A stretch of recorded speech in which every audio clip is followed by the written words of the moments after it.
मुख्यमंत्री योगी आदित्यनाथ का operation work जो है वो संभल में शुरू हो चुका है और इसकी तस्वीरें भी निकलकर सामने आ चुकी हैं। मंगलवार को एसआईटी द्वारा पूछताछ की गई और आज फिर से उन्हें तलब किया गया है। तो माना तो यही जा रहा है कि ये जो सांसद साहब है इनकी मुश्किलें लगातार बढ़ती जा रही हैं, चाहे वो बिजली चोरी का मामला हो, चाहे बिना नक्शे के कई मंजिला मकान बनाने की बात हो, चाहे फिलहाल संभल हिंसा वाली घटना क्यों ना हो। ऐसे में माना तो यही जा रहा है कि ये जो है सांसद साहब इनकी मुश्किलें लगातार बढ़ती जा रही हैं। तो क्या ये समाजवादी पार्टी के सुप्रीमो अखिलेश यादव इनको बचाने की कवायदों में लगे हुए हैं या कोई नया प्लान ढूंढ रहे हैं इनको बचाने के? ये तमाम सवाल फिलहाल लोगों के जहन में घूम रहे हैं, लेकिन मामला साफ है कि संभल हिंसा में जो भी आरोपी होगा उस पर कार्यवाही शुरू हो जाएगी। मुख्यमंत्री योगी आदित्यनाथ का जो ऑपरेशन वर्क है वो लगातार तेजी से काम कर रहा है। सांसद वर्ग के घर पर छापेमारी की गई है, बार बार उनसे पूछताछ हो रही है।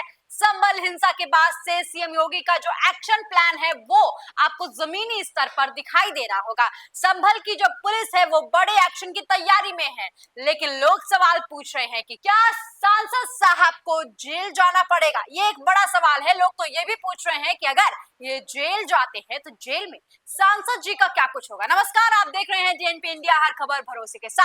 मेरा नाम है स्नेहा तिवारी।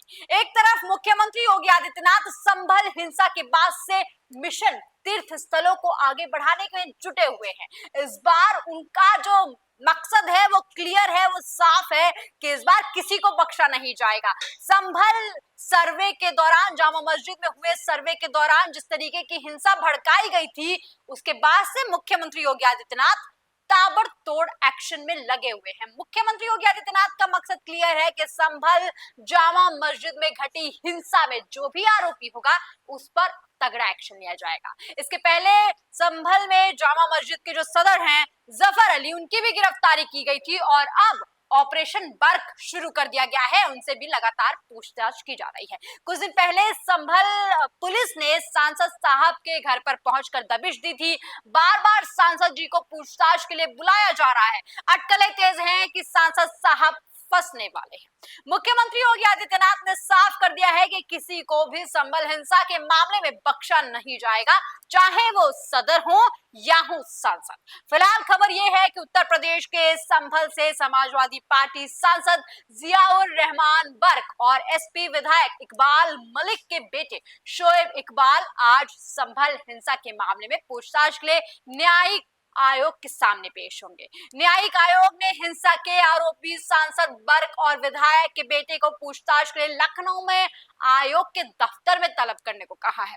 भाई ऐसे में तो मामला साफ है कि भाई इनका जो पेज है वो फंसता हुआ नजर आ रहा है। और इससे पहले जिस तरीके से इनके ऊपर बिजली चोरी का ऊपर एक्शन हुआ था, बिना नक्शे के जो मकान बनाए गए थे उस पर जिस तरीके के एक्शन हुए थे, तो मामला तो साफ है। फिलहाल सांसद जी की मुश्किलें लगातार बढ़ती जा रही हैं, चाहे मामला बिजली चोरी का हो या संभल हिंसा का। अगर कोई अपराधी है तो उस पर मुख्यमंत्री योगी आदित्यनाथ का चाबुक तो चलेगा ही चलेगा, ये तो तय है। एसआईटी ने मंगलवार को जियाउर रहमान बर्क से 3 घंटे की लगातार पूछताछ की थी। माना तो यही जा रहा है कि सांसद पर फिलहाल गिरफ्तारी की तलवार लटक रही है, क्योंकि एसआईटी ये जानने की पूरी कोशिश कर रही है कि क्या हिंसा के पीछे बर्क का हाथ है।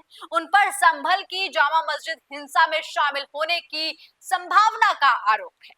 घर पर छापेमारी की जा रही है, एसआईटी द्वारा बार बार पूछताछ की जा रही है। यही नहीं, इनके घर पर भी, इनकी घर की भी नपाई की गई है। तो मतलब साफ है कि सांसद साहब की मुश्किलें फिलहाल बढ़ती जा रही हैं। कुछ अटकलें तो ये भी बता रही हैं कि सांसद जी के घर पर मुख्यमंत्री योगी आदित्यनाथ का बुलडोजर वाला एक्शन भी होना तय है। बता दें, संभल में जियाउर रहमान बर्क के संभल में बनी निजी मकान में बिजली चोरी के मामले भी दर्ज हैं और उस पर भी लगातार सुनवाई हो रही है।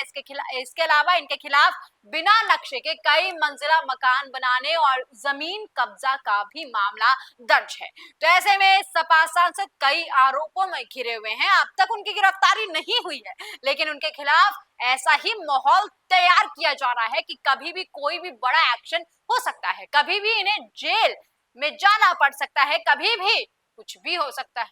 बता दें 24 नवंबर को संभल में सर्वे के दौरान घटी हिंसा के में सांसद जो है उन्हें आरोपी बनाया गया है। एफआईआर में आरोपी नंबर 1 जो है वो यही समाजवादी पार्टी के सांसद जियाउर बर्क हैं। जियाउर बर्क पर राजनीतिक लाभ के लिए लोगों को भड़काने, भड़काऊ बयान देने, हिंसा से 2 दिन पहले बिना प्रशासन की अनुमति के जामा मस्जिद जाने और भीड़ को भड़काने का आरोप लगा है। लेकिन इन आरोपों में आखिर इन सांसद जी पर कितनी कार्यवाही होती है, क्या कुछ कार्यवाही होती है, ये सब कुछ भविष्य के गर्भ में है। क्या कुछ होगा ये हम आपको बताते रहेंगे, लेकिन फिलहाल मामला तय है कि मुख्यमंत्री योगी आदित्यनाथ का जो ऑपरेशन वर्क है वो संभल में चलता जा रहा है, आगे बढ़ता जा रहा है। और इस मामले में क्या कुछ होगा, क्या कुछ नहीं होगा, क्या ये जेल जाएंगे, ये भी हम आप तक पहुंचाएंगे। लेकिन फिलहाल मामला तय है कि एसआईटी जो लगातार बार बार पूछताछ के लिए इन्हें तलब कर रही है, बार बार बुला रही है। कल भी मंगलवार को भी 3 घंटे की लंबी पूछताछ हुई थी और अब फिर से पूछताछ के लिए बुलाया जा रहा है। तो मामला तो तय है कि इनके ऊपर गिरफ्तारी की भी तलवार लटक रही है। दोस्तों आपको क्या कुछ लगता है, क्या मुख्यमंत्री योगी आदित्यनाथ का ये ऑपरेशन वर्क सही है? कमेंट सेक्शन में लिखकर जरूर बताइएगा। साथ ही जरूर बताइएगा कि ये सांसद साहब को क्या जेल जाना चाहिए। कमेंट सेक्शन में लिखकर अपना जवाब देना बिल्कुल ना भूलिएगा। और ऐसी तमाम खबरों के लिए देखते रहिए डीएनपी इंडिया, हर खबर भरोसे के साथ।